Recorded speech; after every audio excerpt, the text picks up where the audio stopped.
Le président turc Erdogan, qu'il faudrait d'ailleurs plutôt appeler le sultan islamiste, a officiellement appelé au boycott de produits français. Ce sont ces réseaux liés aux frères musulmans qui se sont activés un peu partout dans le monde arabo-musulman pour s'opposer aux intérêts de la France.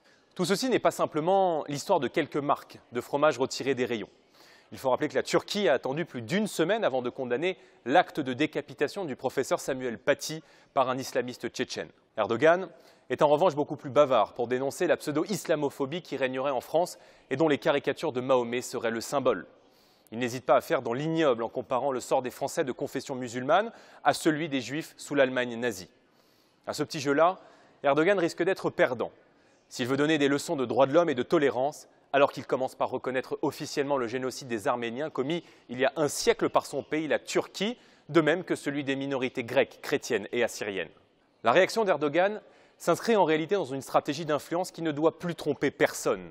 Syrie, Irak, Grèce, Méditerranée orientale, Libye et désormais Arménie, partout la Turquie affiche ouvertement ses velléités impérialistes et fait évidemment le jeu des djihadistes et l'Europe ne réagit pas, sinon en condamnant avec de simples mots. Plus grave encore, la stratégie d'Erdogan nous vise également directement.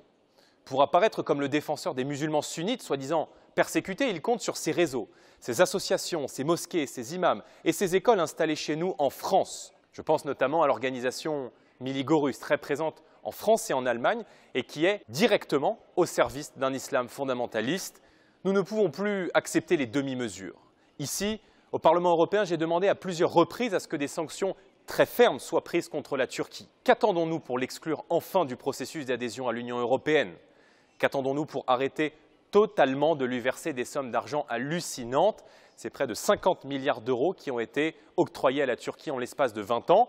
Encore 520 millions d'euros cette année, et c'est vous qui le payez par l'intermédiaire de notre contribution au budget de l'Union européenne.